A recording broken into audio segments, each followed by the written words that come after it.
எழுதிருக்க முடியாமல் எட்டானொரு பாதத்துக்கு முட்டாய் வருவதென்ப ஒன்பதாவது பாத உடையவரே நஞ்சமென்ப பத்தானது பாதம் ஆணை பொழுதீர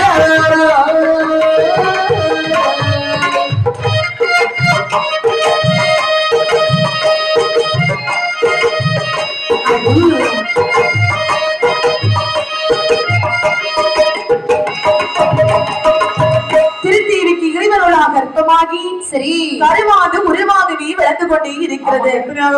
1 2 3 4 என இந்த கர்ப்பமான பெண்கள் எல்லாம் 1வது மாதத்துல இருந்து அவங்க கஷ்டப்படுறது அவங்களுக்கு தான் தெரியும். 1வது மாதத்துல என்ன எப்படி இருப்பார்கள்? 1வது மாதத்துல அந்த கர்ப்பமான பெண்கள் வந்து ஆமா அதாவது பன ஓலையில இருக்க குருத்து ஓலை இருக்குல்ல ஆமா அதாவது குருத்து ஓலையில அப்படி இந்த குருத்து ஓலையில சைடுல அப்படி மென்மையா இருக்கும். ஆமா தொட்டு பார்க்கும் போது மென்மையாக இருக்கும். இப்படி இருப்பாங்க 1வது மாதத்தில். 2வது மாதத்தில் எப்படி இருப்பாங்க? அதாவது இடையில சிறுத்து போய் இருக்குமா. எவ்வளவு பெரிய இடுப்பாக இருந்தாலும் 2வது மாதம் இடை சிறுத்து போய் இருக்குமா. 3வது மாதத்தில் எப்படி முத்து நிற மேனியாகவே இருப்பார்கள். அவளுடைய உடம்பெல்லாம் முத்து முத்தா கொட்டுமோ. முத்து முத்தா கொட்டுவாங்க. இந்த ஐயா மூட்டை மூட்டையை வாருவாங்கன்னு நீங்க சொல்றீங்களா? அப்படியெல்லாம் கிடையாது. முத்து நிற மேனி என்றால் இந்த அம்மா 3வது மாதத்தை வேர்வை கொட்டும் பாருங்கள். அந்த வேர்வையை பார்க்கக்கூடிய நேரத்தில் அவருடைய மேனிய முத்து போன்று வேர்வையாக காட்சி அளிக்குமா. ஆமா 4வது மாதத்தில் அருவருப்பு நாவருப்புன்னு சொல்லுவாங்க. மாவரிப்பு தான் தெரியும். ஆமா மணலரிப்பு தான் தெரியும். ஓஹோ டவுட்டடிப்பு தெரியுமா? டவுட்டடிப்பு தெரியாது. அப்படியா? அந்த அரிப்பெல்லாம் கிடையாது. அதாவது இனிப்பை சாப்பிட்டா கசப்பு போலவும் கசப்பை சாப்பிட்டா இனிப்பு சாப்பிடுறது போலவும் ரெண்டையும் சேர்ந்து வாமிட்டு வரும். அது உண்மைதான். அப்படி இருக்குமா 4வது மாதம். 5வது மாதத்துல அசரார்கள் அறியக்கூடிய மாதம் தான் 5 மாதம். அசரார்கள்னா ஊருக்காரர்கள் எல்லாம் தெரிஞ்சுவோம். ஆமா நீங்க எவ்வளவுதான் பொத்தி பொத்தி வச்சாலும் 5வது மாதத்துல அது எல்லாருக்குமே தெரியும். ஊருக்காரர்கள் பக்கத்துல இருக்கக்கூடிய வீட்டுக்காரர்கள் எல்லாம் தெரிஞ்சிடும். ஆமா எல்லாருடைய மனைவி கர்ப்பமாக இருக்கிறாள். அப்பதான் அசரார்கள் அறியக்கூடிய மாதம். இப்படி மாதம் கடந்து கொண்டே போகிறது. 10வது மாதம் ஆனது பாருங்க. அதாவது இந்த திருத்தேவிக்கு வயிறுவலி பொறுக்க முடியவில்லை. வயிறுவலி பொறுக்க முடியாமல் திருத்தி நீயானவள் அழுது புலம்பினாள். மருத்துவமே மருத்துவமே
மோதிரத்தை கள்ளத்திடுங்கள், மோதிரத்தை கள்ளச்சிடுங்கள், கொப்பனாக்கு நீந்திடுங்கள், கொப்பனருக்கு நீந்திடுங்கள், அப்பா என்னுயிர்தான்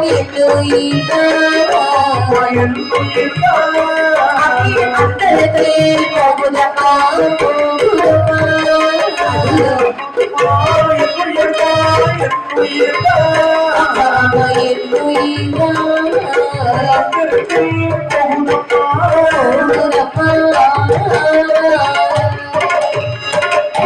இப்ப திருத்தேவிக்கு பகிர்வதி பொறுக்க முடியும். முடியாமல் தன் கணவரை பார்த்து அழுது புலம்பினாள். என்னங்க, எனக்கு மாசம் 10 மாதம் ஆகிவிட்டது. 10 மாதம் ஆயிட்டு எனக்கு வயிறுவலி பொறுக்க முடியும், ரொம்ப கஷ்டமாக இருக்கிறது. பாடகம் அணிந்திருந்த படக்கால்கள் எல்லாம் நோகிறது, மோதிரங்கள் அணிந்திருந்த மொழிகள் எல்லாம் நோகுதடி. ஆமா, சப்தேனே பிழைப்போனா எனக்கு கவலையாக இருக்கிறது. கவலைப்படாத, நீ சாக மாட்டா, உயிரோட தான் இருப்பா. இவ்வளவு கஷ்டமா இருக்குமானால் நான் பிள்ளை பெற்றிருக்க ஆசைப்பட்டிருக்கவே மாட்டேன். எல்லா பெண்களுமே இப்படி சொல்லிட்டாங்கன்னா குழந்தைகளை பெற்றெடுக்கிறது யாரு? அப்படியா? முடியவே முடியாது. ஓஹோ, நம்ம எவ்வளவு கஷ்டப்பட்டாலும் உன்னுடைய குழந்தையை நீதான் பெற்றெடுக்க வேண்டும். என்னை சொல்லுடைய மருத்துவரை அழைத்து வந்தார்கள். மரத்து எதிரான உடம்பெல்லாம் என்னை ஓதினாள். என்னை வெற்று கண்ணை தன்னை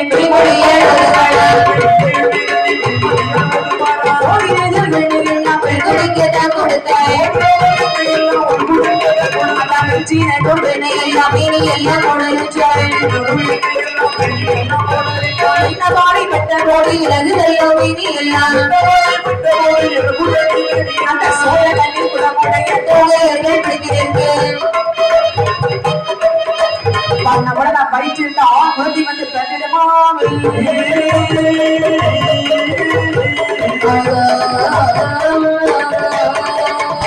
வீரந்தா நீலராஜை வீரந்தா நீலராஜை வீரந்தா இசையமை வீரந்தா நீலராஜன் வீரந்தா நீலராஜை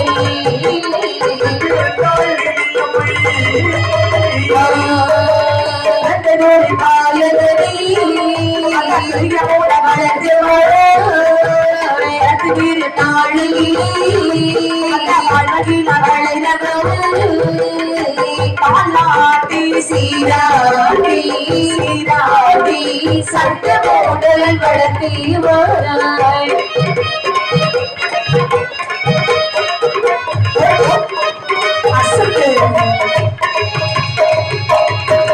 இப்படி மருத்துவதியான உடம்பெல்லாம் என்னை ஓதினாள். சோழக்கண்ணை குடமுடைய தோகைகள் பிடித்திருக்க நான் வயிற்றிருந்தது அழகான ஒரு ஆண் குழந்தை பிறந்தது. ஆண் குழந்தை பிறந்தவுடனே தாதி மாவில மங்களகரமாகவே உறவி போட்டார்கள். கொலை போடுறாங்க.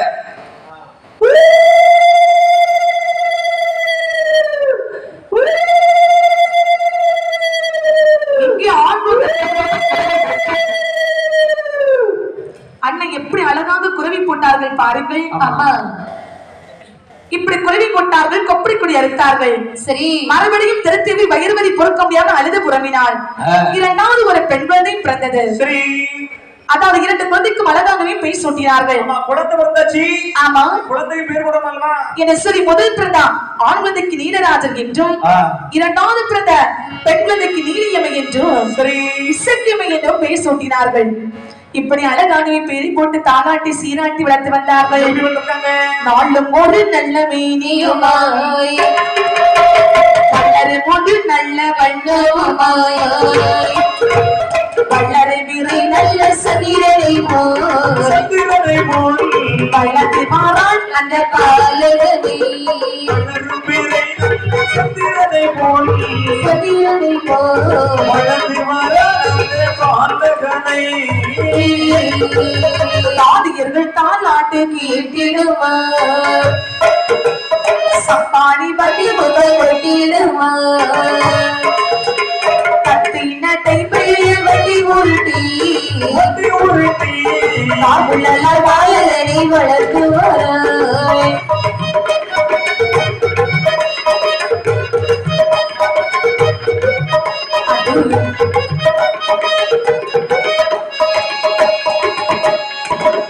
இப்படி குழந்தைகளை நாளொரு வண்ணம் பொழுதுமேனியாகவே வளர்த்து வந்தார்கள். வளர்த்து வரக்கூடிய நாளையிலே ஒரு நாள் திருத்தேவியானவள் அவளுடைய மகனுக்கும் மகளுக்கும் பாலை கொடுத்து தொட்டிலேயே தூங்க வைத்தாள். தூங்கக்கூடிய நேரத்திலே அதாவது இந்த தாயார் இசைக்குமே இருக்கிறா பாருங்க, பிறந்த 3வது நாளை வாயை திறந்து பேசியிருக்கிறாள். அதுவும் அண்ணன் நீலராஜன் இடத்திலே பேசியிருக்கின்றாள். ஏன் தெரியுமா? இசைக்கும நினைத்த வரமாக இருக்கிறாள் அல்லவா. ஒரு நாள் தாயார் இசக்கியமையானவள் இரவு நேரத்திலேயே அன்னுடைய அருகில் வந்து என்ன சொன்னாள் தெரியுமா? என்ன ஆசை அண்ணா, அம்மா அப்பா தான் குடித்து அழகையரு நிறைய வெள்ளை நிறைய வெள்ளை அழகையரு நிறைய வெள்ளை நிறைய வெள்ளை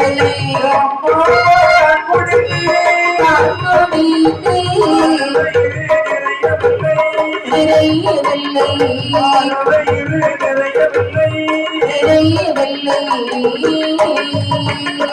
தாய்ப்பால் தாக்குடித்து தாக்குடித்து தாங்கையரு நிறைய வெள்ளை நிறைய வெள்ளை தாங்கையரு நிறைய வெள்ளை நிறைய வெள்ளை அது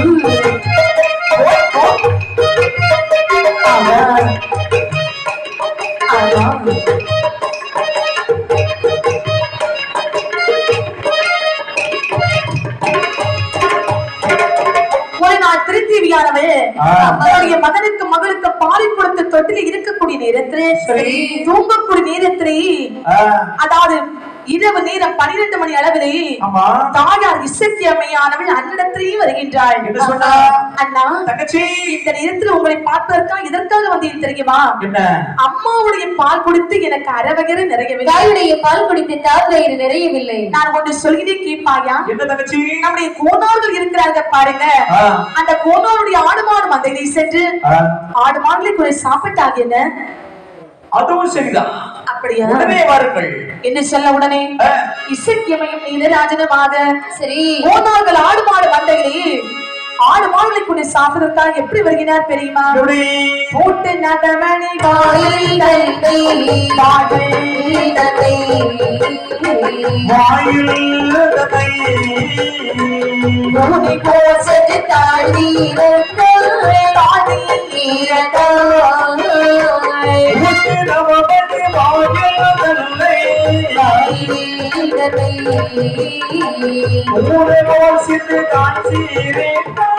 தாண்டி வீட்டை புலி மொழி புதிகள் பாய்ந்து வீதி வீதியாய் விளையாடு மாட்டின் இறகில் சென்றவர்கள்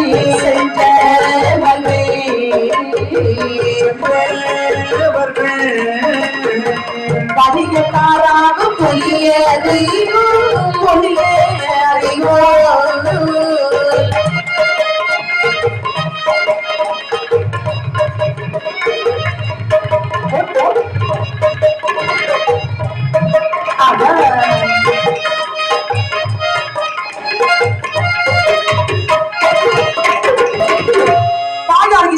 நீலராஜனமாகவே அவருடைய பால் கொடுத்த தான்வயிறு நிறையாமல் அவருடைய பால் குடித்த அறவயிறு நிறையாமல் கோனார் ஆடு மாடு மந்திரை சென்று ஆடு மாடை கொண்டு சாப்பிடுவதற்காகவே வருகின்றார்.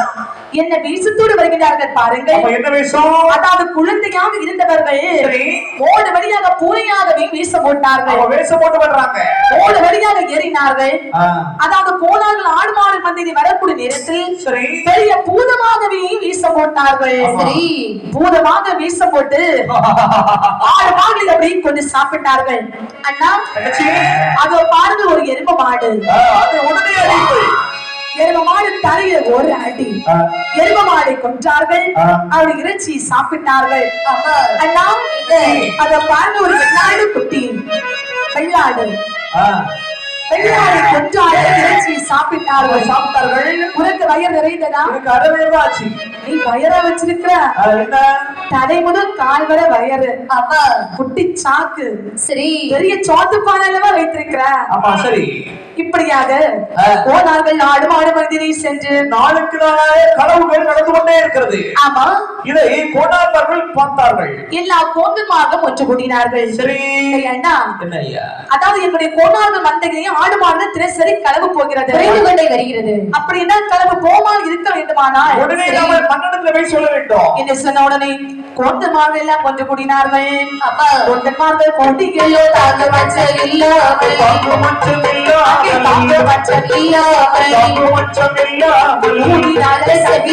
நாட்டிலே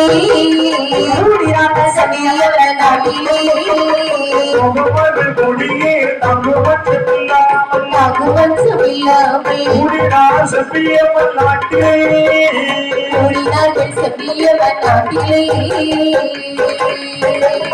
பாடிக்கோள் பாடிக்கோள் அண்ணாமலை கொணரோ அண்ணாமலை கொண்டாரோ அண்ணாமலை கொணரோ அண்ணாமலை கொண்டாரோ அழகிய நம்பிராஜன் கொணரோ அழகிய நம்பிராஜன் கொணரோ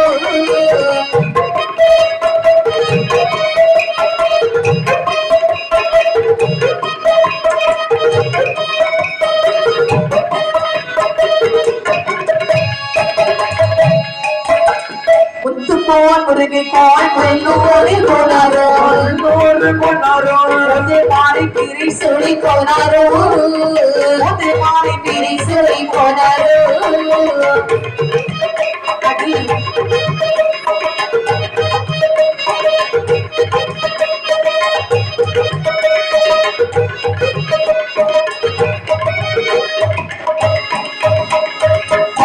மலை கலந்து வந்ததில்லை ஒரு நாளும் ஒரு நாள் வந்ததில்லை ஒரு நாளும் வந்ததில்லை ஒரு நாள் நாடு செம்மறிகள் அச்சுரி மாடாட சம்மரிகள் அச்சுரி வாழ்ந்தவனுக்கு மேல் வந்ததில்லை ஒரு நாள் வந்ததில்லை ஒரு நாளும் நாடாடு செம்மறிகள் அச்சுரை நாடு செம்மறிகள் அச்சுரி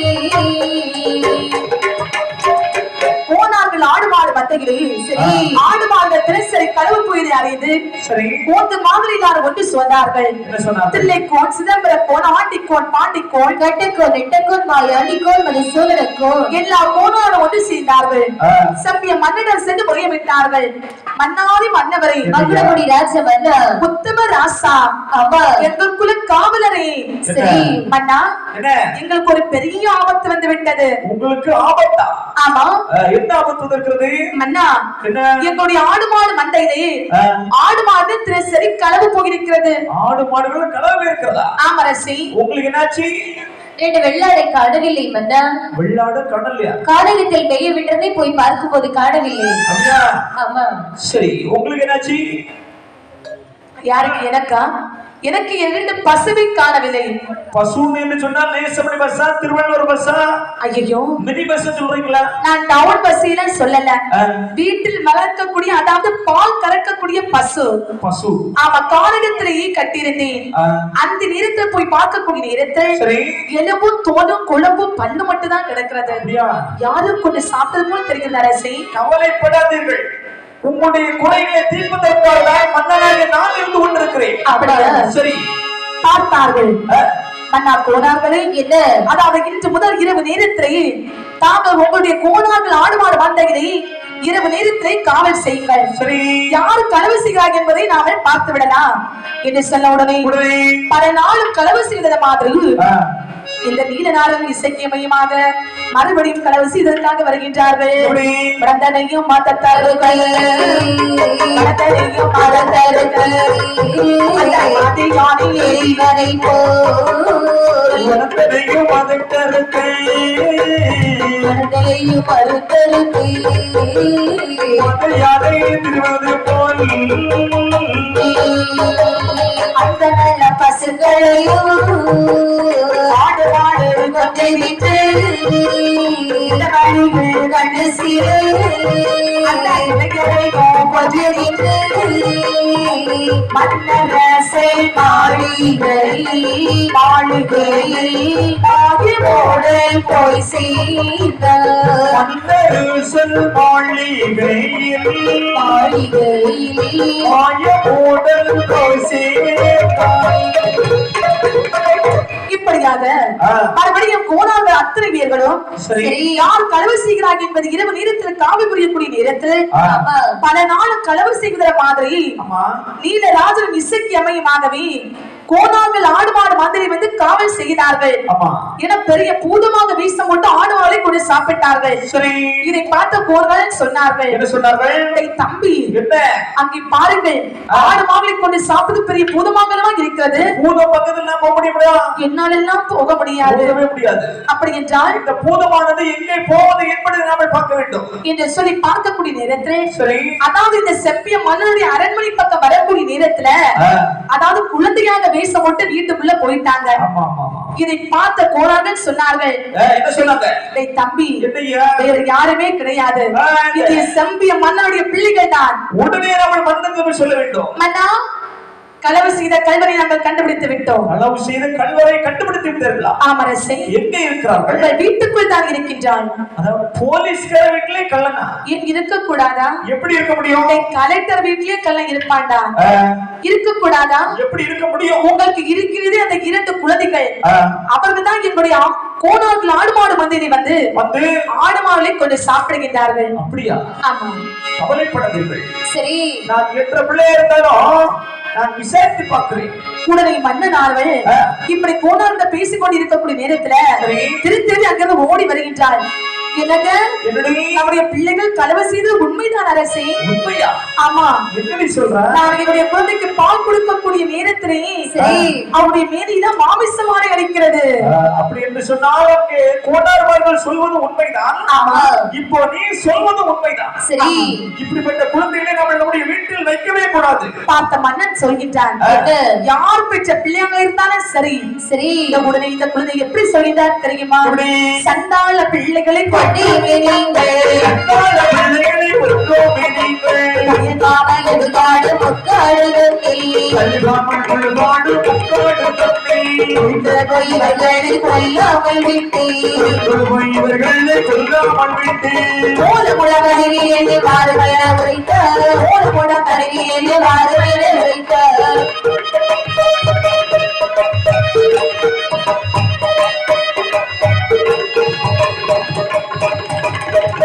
மொழி கேட்டு கரையாளி மாறுவேன், மொழி கேட்டு கரையாளி மாறுவேன், நீலையும் நீலியும் எடுத்து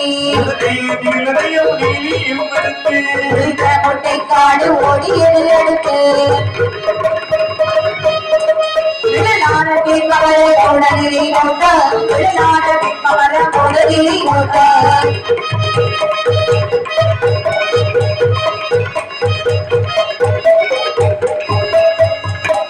பெற்ற பிள்ளைகள் தவறு செய்வதை அறிந்தோ சம்பிய மன்னர் எப்படி தண்டிக்கிறார் பாருங்கள். அதே தலையானை மார்களை எனவே தனக்கு என்னுடைய பிள்ளையாக இருந்தாலும் சரி, என்னுடைய வீட்டிற்கு ஆகவே ஆகாது. இந்த 2 பிள்ளைகளையும் கொண்டு காட்டிலே போட்டு விட்டு வந்து விடுங்கள். கொல்லாமல் போட்டு வந்திருக்க என்ன சகோதரி, 2 பிள்ளைகளை எடுத்துக்கொண்டு காட்டிலே கொண்டு வந்தார்கள். காட்டிலே கொண்டு போட்டு விட்டு இவங்க வந்துட்டாங்க. தாயார் இசைக்கமை நீலராஜனமாக அந்த காரணத்தில் இருக்கக்கூடிய காய்கறிகளை புசித்து காலத்தை கழித்து வருகின்றார்கள். நாட்கள் சில கழித்து ரொம்ப நாள் கழித்து ஒரு நாள் தாயார் இசைக்கமையானவள் தன்னுடைய அண்ணனை பார்த்து சொல்கின்றாள், அண்ணா நாம இனி செய்து இருக்கவே கூடாது, கிட்டே நாம இருந்தோமானால்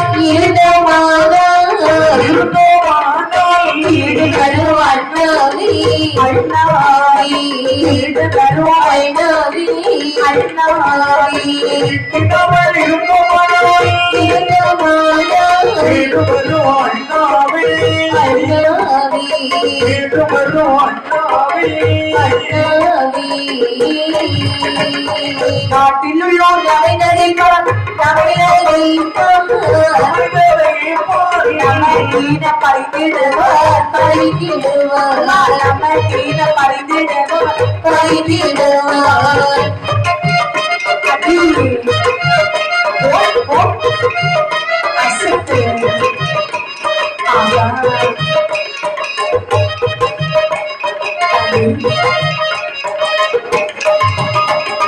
வாட்டமெல்லாம் இங்கிருநீ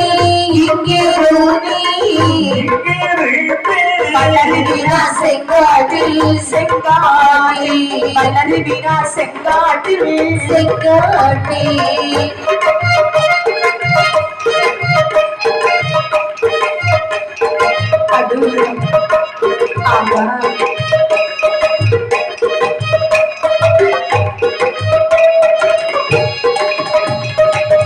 ஒரு நாள் தாயார் இசைக்கமியானவள் அண்ணனை பார்த்து சொல்கின்றார், அண்ணா தங்கச்சி நாம 2 பேரும் இதை சேர்ந்து வாழக்கூடாது. ஆமா, நம்ம சேர்ந்து வந்தா புருஷனும் பொண்டாட்டின்னு சொல்லுவாங்க. ஏன்னா சின்ன வயசுல இருந்து வாழ்ந்தோம். ஆமா. ஒருவேளை கணவன் மனைவியுமாக இருப்பார்களோ சரி. என்று ஏளனமாக பேசுவார்கள். அப்படி பேசுறதுக்கு நாம வைக்க கூடாது. ஆமா. அப்படின்னா நான் ஒண்ணு சொல்கிறேன், கேட்பாயா? என்ன சொல்றா? நீ இந்த செங்காட்டில், அதாவது அண்ணா தங்கச்சி நீ இந்த வேப்பமர வீட்டிலே வாழ்ந்து வாருங்கள், நான் செங்காட்டிலே வாழ்ந்து வருகின்றேன். தங்கச்சி என்ன அண்ணனுக்கு சாப்பிடுவதற்கு இந்த கானகத்துல எதுவுமே கிடைக்காது. அப்படியா? நீ அண்ணனை பார்ப்பதற்காக வரும்போது சும்மா வரக்கூடாது. என்னென்ன கொண்டு வரணும்? நீ அண்ணனை பார்க்க வரும்போது எனக்கு பண்டோ பலகாரம் கொண்டு வரணும். வேற என்னெல்லாம் கொண்டு வர வேண்டும்? அது மட்டும் இல்ல, பட்டு வேட்டி, பட்டு சட்டை, நேரியல் கொண்டு ஏரியல் எல்லாம் கொண்டு வரணும். எல்லாம் கொண்டு வருகிறேன் அண்ணா. ஆகட்டும். என்று சொல்லி தாயாரை சக்கியமை சரி, அண்ணனை இந்த வேப்பமர வீட்டிலே அமர்ந்து விட்டு அவரை வைத்து விட்டு இந்த இசக்கியமை செங்காட்டில் வாழ்ந்து வந்தாளா? செங்காட்டில். ஏன் தெரியுமா இசக்கியமை செங்காட்டில் வாழ்ந்து வந்தாள்? நீ வாழ்ந்து வந்தாள். இவளை முன் ஜென்மத்திலே லட்சுமியாக இருக்கக்கூடிய நேரத்திலே சரி, கல்லை போட்டு கொஞ்சாலே அந்த வீரவன் அவனை மறு ஜென்மத்திலே சிவபெருமான் பிரவி செய்திருக்கிறார். சரி, அவன் இந்த இடத்தில் நான் வருவான் என்று சொல்லி அவனை சித்திரவதைப்படுத்தி கொள்ள வேண்டும் என்று தாயார் இசக்கியமையானவன் செங்காட்டிலே வாழ்ந்து வருகின்றான். அவள் அப்படி வாழ்ந்து வரக்கூடிய நேரத்தில் அதாவது இந்த வேப்பமர மோட்ல இந்த நீலராஜன் வாழ்ந்து வந்தா பாருங்கள். அங்கே ஒரு சம்பவம் நடக்கிறது. தடங்கள சோர் உலக புகழ்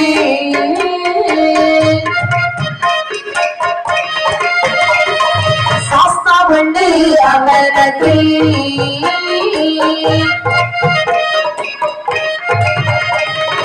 நடந்து சென்று போதை செய்தே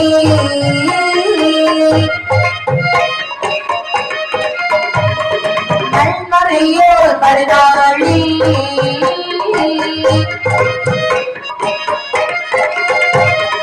மறுநாளில் கொய்தாடி மறுநாளில் கொய்தாடி அந்த மறைய வேறு எதிரே கட்டு மறுநாளில் மறுநாளில் கொய்தாடி மறைய வேறு எதிரில் கட்டு அது மிகும் போலொரு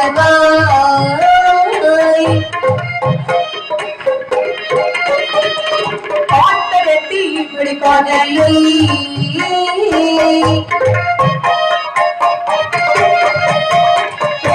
ஒரு திடத்தை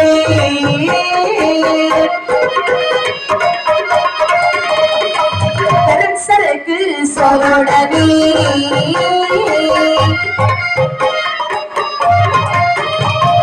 அடித்தழுது அவரோடு அடித்தழுது அவரோடு ஐயனோட விமலா அடித்தழுது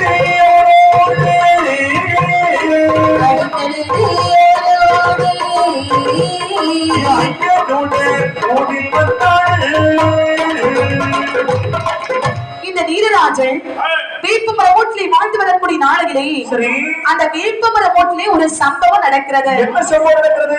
அதாவது இந்த வேப்பமர வீட்டிலே ஒரு சாஸ்தா ஐயனார் ஆலயம் இருக்கின்றதா? அங்கே பூஜை செய்து வருகிற ஒரு பிராமணர் பூஜை செய்து வரக்கூடிய நேரத்துல அங்கே பூஜையில அதாவது செய்து வரும்போது அங்கே பாயாசம் அதாவது பிரசாதம் எல்லாம் இருக்க பாருங்க, அதை இந்த நீலராஜனுக்கு கொடுக்க மாட்டான். அது வீட்டுக்கு கொண்டு போயிடுவான். அது மட்டுமில்லை, இந்த நீலராஜன் நினைக்கின்றான் இது இப்போ ஒரு பூசாரி தானே நம்மளுடைய நாம 2 அண்ணன் இருக்கும்போது நம்முடைய தங்கச்சியை கல்ல தூக்கி போட்டு கொண்டது. ஆமா ஆமா, இந்த பூசாரியை நாம கொல்ல வேண்டுமானால் அப்படி என்றால் இவை கொல்ல வேண்டும் என்று சரி நீலராஜன் ஒரு பூதமாக வேஷம் போட்டான். பூதமாக வேஷம் போட்டு அந்த ஐயனாரை கொல்வதற்காக வரக்கூடிய நேரத்திலே பார்த்தால் சாஸ்தா ஐயனார் ஆலயத்திலே விழுந்தார். சுவாமி சரணமையப்போ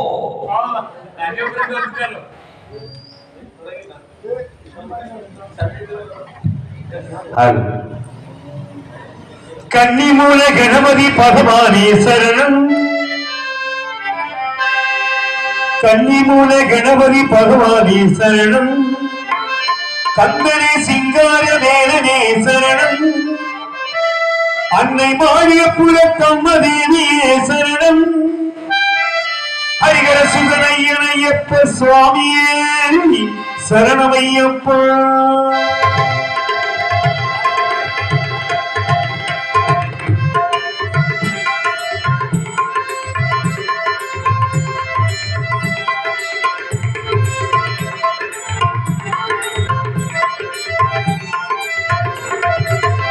மாமலை சபரியிலே மணிகண்டன் சன்னிதானம். மாமலை சபரியிலே மணிகண்டன் சன்னிதானம். அவரும் பக்தர்களும் வணங்கிடும் சன்னிதானம். கோமகக் குடி கொண்டே குறை தீர்க்கும் சன்னிதானம். கோமகள் மைந்தனின் புண்ணிய சன்னிதானம். மாமலை சபரியிலே மணிகண்டன் சன்னிதானம்.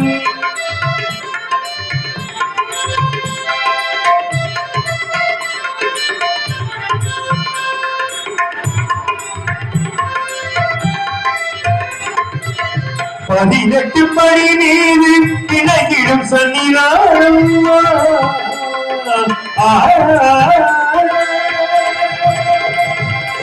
பதினெட்டு படி மீது இணங்கிடும் சன்னிதானம். விதியை மாற்றி வைக்கும் வீரனின் சன்னிதானம். கவலையை போக்கிடும் கணபதி சன்னிதானம். கவலையை போக்கிடும் கணபதி சன்னிதானம். அவனை எல்லாம் காக்கும் ஐயப்பன் சன்னிதானம். மாமலை சபரியிலே மணிகண்டன் சன்னிதானம்.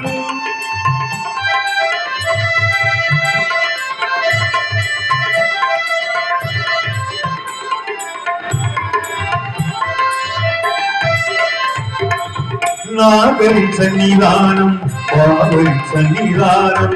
நாகரின் சன்னிதானம் வாவரின் சன்னிதானம். நாளல்ல நமை என்று கட்டி காட்டும் சன்னிதானம். மாளிகை குலத்தம்மனின் மணந்தவன் சன்னிதானம். மாளிகை குலத்தம்மனின் மணந்தவன் சன்னிதானம். நாளல்ல நம்பிக்கை ஒளி வீசும் சன்னிதானம். நாளல்ல நம்பிக்கை ஒளி வீசும் சன்னிதானம். மாமலை சபரியிலே மணிகண்டன் சன்னிதானம். மாபெரும் பக்தர்களும் வணங்கிடும் சன்னிதானம். கோமகன் குடி கொண்டு குறை தீர்க்கும் சன்னிதானம். கோமகள் மைந்தனின் புண்ணிய சன்னிதானம். மாமலை சபரியிலே மணிகண்டன் சன்னிதானம். சன்னிதானம் ஐயப்பன் சன்னிதானம். சன்னிதானம் ஐயப்பன் சன்னிதானம்.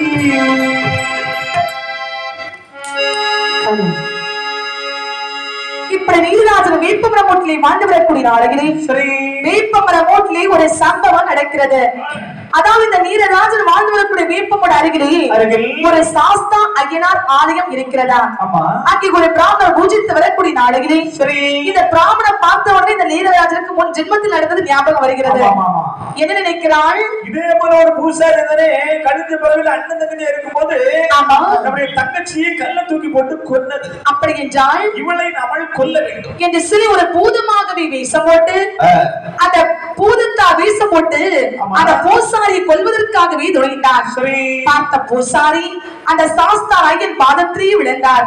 சுவாமி, என்னை ஒரு பூதமான குலை செய்ய வருகிறது என்று பாதத்தை விழுத உன்னை சாஸ்தா ஐயனார் தூண்டுதல் என்று சொல்லக்கூடிய அரக்கனை உருவாக்கினார். தூண்டுவதனானவன் அந்த அண்ணன் நீலராஜனை கொன்று விட்டார். கொண்டு விட்டார். அவருடைய உயிரானது ஆமா அப்படியே இந்த வேப்ப மரத்தில் உழைத்தது. அந்த வேப்ப மரமோ நல்ல கொழுகொழுப்பாக வளர்ந்திருக்கிறது. பெரிய மரமாகவே வந்திருக்க. அதாவது அந்த காலத்திலேயே படகு ஊரிலே 60 கரையாளர்கள் வாழ்ந்து வந்தார்கள். வெள்ளாளர்கள் வாழ்ந்தார்கள். அந்த கரையாளர்கள் என்ன நினைக்கின்றார்கள்? அதாவது நம்முடைய அம்மையப்பருடைய ஆலயமானது சிறிய கோயிலாக இருந்து கொண்டிருக்கிறது. நம்முடைய அம்மையப்பருடைய ஆலயத்தை கட்டி இவர் கும்பாபிஷேகம் வைக்க வேண்டும். ஆமா, பக்கத்தில் ஒரு இலங்குப்புற வைக்க வேண்டும். ஏன்னா இவருடைய பொருட்களை வைப்பதற்காக அப்படி சொல்லி இவர்களை பேசிக் கொண்டிருக்கிறார். இலங்குபுரம் கட்ட வேண்டுமானாலும் மரத்தால் தான் கட்ட வேண்டும். மரம் தேவைப்படுகிறது. ஆமா, மரத்துக்கு இப்ப நம்ம காட்டுக்கு தான் போக வேண்டும். காட்டிலே சென்று மரமட்டி வந்தால் என்ன இந்த சிலை 60 வீட்டில இருந்து எல்லாருமே ஒன்று சேர்ந்து அதாவது காட்டிலே சென்று மரமட்டு வந்தார்கள். எல்லா மரமும் பார்த்தார்கள். இவர்களுக்கு ஒரு மரமும் பிடிக்கவில்லை. ஆனால் இந்த நீலராஜன் வாழ்ந்துவிட்டு இறந்தானே ஒரு வேப்ப மரம்.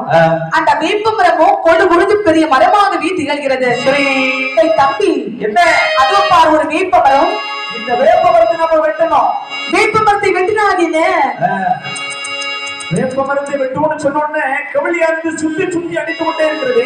டேய், எனக்கு ரொம்ப பயமாக இருக்கிறதுடா. இதுக்கு அந்த வேப்ப மரத்தை பார்க்கக்கூடிய நேரத்துல மஞ்சளையெல்லாம் பூசி இருக்கிறது, ஆமா பட்டுப்புடவையெல்லாம் கட்டி இருக்கிறது. இருக்கிறது. வேண்டாம், இந்த மரத்தை வெட்டவே வேண்டாம். ஏண்டா ஒரு ஆள் வெட்டக்கூடாதுன்னு சொல்கிறான். சரி, கோயில் கட்டுவதற்கு வந்திருக்கோம். ஆமா, இந்த மரத்தை வெட்டுதான் ஆக வேண்டும். அப்படியா என்று சொன்ன உடனே சரி, மரத்தை வெட்டினார்கள். பலகை ஊரில் இலக்கப்புறம் கட்டி முடித்தார்கள். முடித்து விட்டார்கள். அப்படின்னா இந்த நீங்களுடைய அட்ரஸே கிடையாது. அவ்வளவுதான். ஒரு நாள் தாயார் இசைக்கியமையானவள், அம்மா, அதாவது அண்ணனை பார்த்து ரொம்ப நாள் ஆகிவிட்டது. இன்றைக்கு நாம அண்ணனை பார்ப்பதற்காக செல்ல வேண்டும். ஆமா, அண்ணனை பார்க்கும் போது நம்ம சும்மா கொண்டு போக கூடாது. உண்மைதான். கோயிலுக்கு வரக்கூடிய வந்து வீசுன கையும் வரக்கையுமா வரலாமா? வரக்கூடாது. ஏன்னா அம்மையை பார்ப்பதற்காக ஒரு மலர் மாலை இல்ல, ஆமா, ஒரு பாய்க்கு சூடமோ, ஆமா, இல்லன்னா ஒரு பாய்க்கு கற்பூரமோ, இல்லன்னா ஒரு 10 ரூபாயாவது காணிக்க வைக்க வேண்டும். காணிக்க வைக்க வேண்டும். ஆமா, வீசுன கையும் வரக்கையுமா வரக்கூடாது. உண்மைதான். அதனால அண்ணனை பார்க்க போகும்போது நம்ம சும்மா போக கூடாது. நம்ம தாயை பார்க்க போனாலும் சரி போக வேண்டும். அது உண்மைதானே. அண்ணனை பார்க்க போகணும்னா நம்ம சும்மா போக கூடாது. அது மட்டுமில்லை, அண்ணனுக்கு சாப்பிடுறதுக்கு ஏதாவது கொண்டு போனோம். உண்மைதான். நாம கொண்டு போனோம். தாயார் இசைக்கியமையானவள் அண்ணனை பார்த்து ரொம்ப நாள் ஆகிவிட்டதல்லவா என்று சொல்லி தாயார் இசைக்கியமை. ஏன்னா நீலராஜன் இரவு இந்த இசைக்கியமைக்கு தெரியாத பாருங்கள். நீலனகை இருந்த போது அமைகினை தாண்டியடி, நீலனகை இருந்த போது அமைகினை தாண்டியடி, அண்ணனுக்கு ஏற்றவடோ அந்த இசைக்கியமை கொண்டு வராய். நீலனகை இருந்த போது ஆடாமையினை தாண்டியடி, அண்ணனுக்கு ஏற்றப்பட்டோம் ஆயிழையாய் கொண்டு வராய். அண்ணனையும் காணாமல் அந்த ஆகிலையாக இசையமை, அண்ணனையும் காணாமல் அந்த ஆகிலையாக இசையமை, கானகத்தின் வழியாதே அந்த காரிகையால் தேடி வராய்.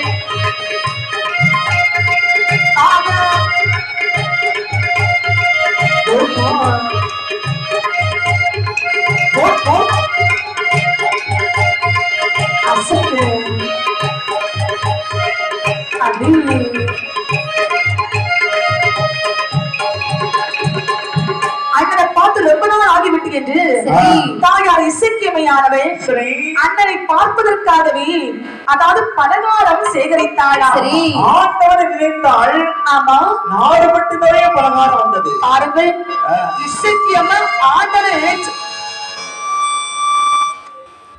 இசைக்கியமை ஆண்டவன் நினைத்தவுடனே பலகாரம் வந்து விட்டது. நாமெல்லாம் நினைச்சா பலகாரம் கிடைக்குமா? நாம நினைச்சாச்சுன்னா வாயில கொட்டாயிதான் வரும், ஒண்ணும் வராது, தண்ணி தான் வரும். ஆமா ஆமா அம்மா அம்மா நினைச்ச உடனே நாடு பட்டு நிறைய பலகாரம் வந்திருக்கு. அது உண்மைதானே. ஏனென்றால் தாயார் இசைக்கியமையானவள் ஆண்டவரிடத்தில் நினைத்தவர் வாங்கியிருக்கிறாள். ஆண்டவரை நினைத்தாள். சரி, 4 வெட்டி நிறைய பலகாரம் சேகரித்தாள். எல்லாம் சேகரித்தாள். அண்ணனுக்கு சரகை வீசி நீதியில் கொண்டு எல்லாம் ஒரு 4 வெட்டியை வைத்து காலகத்தின் வழியாக அன்னை தேடி தேடி வருகின்றாள். அண்ணா, அண்ணா, தங்கச்சி, அண்ணா, அண்ணா என்று தேடக்கூடிய நேரத்துல அண்ணா இருந்தாலே சத்தம் கொடுப்பாரு. அப்படி என்றால் மரத்திலிருந்து வரும்போது மோகினியானவள் தோன்றினாள். இசைக்கியம்மா, இது யாரை தேடுகின்றாய்? அண்ணனை தேடிக்கொண்டே இருக்கிறேன். இது உங்களுடைய அண்ணனா? பெண்ணே, உங்களுடைய அண்ணன் தானே இறந்து போய்விட்டார். நீங்க இறந்து சாரா? தாயார் இசைக்கியம்மா, என்னை உன்னை அண்ணனைதான் உள்ளத்தோடோரை விட்டு கொத்து விட்டார் என்றோடினாள். கொத்து வர சாஸ்தாவா நெஞ்சூரிக்கு போகினிக்கு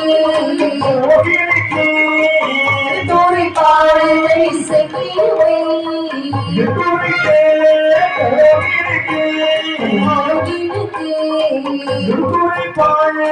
இசைக்கியமை, இசைக்கியமையானவள் பாதகத்தை தேடி போகக்கூடிய நேரத்திலே சரி. அதாவது நீலராஜனை காணவில்லை. மனசிலிருந்து வனமோகினியானவள் தோன்றினார். அம்மா, உன்னுடைய அண்ணன் தான் இறந்து போய்விட்டாரே. என் அண்ணன் இறந்து விட்டாரா? ஆமா, என் அண்ணன் இந்த வேப்பமரம் அவரை பழையூரிலே 60 கல்யாணம் வாழ்ந்து வந்தார்கள் பாருங்கள். சரி. அவர்கள் இந்த மரத்தை வெட்டி இலக்கப்புறம் கட்டி முடித்தார்கள். ஐயோ, இதை கேட்டவுடனே இசைக்கிய அம்மையானவள் பொங்கி எழுந்தாள்.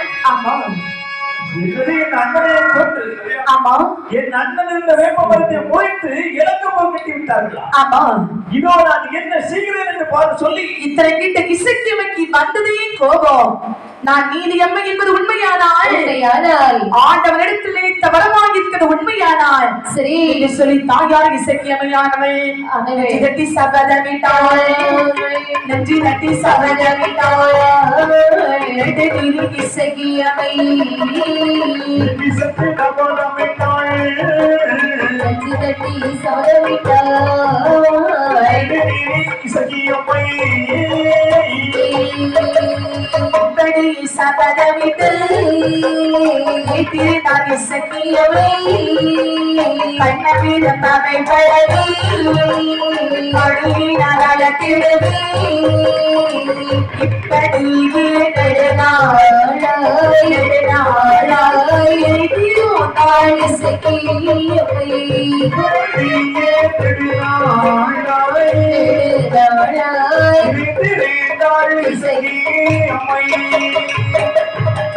தாயார் இசைக்கியமையானவள் என் அண்ணனை கொன்று என் அண்ணன் வாழ்ந்த வேப்ப மரத்தை வெட்டி சென்றாரின் பழகி ஊர்கள் அந்த 60 கலையாளர்கள் நான் நீலியம்மை என்பது உண்மையானால் உண்மையானால் ஆண்டவனிடத்தில் நினைத்த வரமாக இருப்பது உண்மையானால் பழகி ஊரையை வேரோடு அழிப்பேன் என்று நெஞ்சு தட்டி சபதமிட்டு தாயார் இசைக்கியமையானவள் செங்காட்டிலே வாழ்ந்து வருகின்றார். அவள் அப்படி அங்கே செங்காட்டிலே வாழ்ந்து வரும்போது அதாவது முன் ஜென்மத்திலே இவளை லட்சுமியாக இருக்கக்கூடிய நேரத்தை தள்ளி போட்டு கொன்றானே பாவி அந்த வீரவன். அவரை பகவான் யாருக்கு மகனாக வழி செய்கிறார்? யாருக்கு மகனாக பிரவி செய்தார் பாருங்கள். பின்னுலக மதை செய்து ஒரு காவிரி ஒரு காவேரி மண்ணுள்ள மர்மைக்கு பாதாத சட்டி வறுமைக்கு பாடாத சக்தி மனைவிக்கு பிள்ளையதாக படைத்த மனைவிக்கு பிள்ளையதாக படைத்த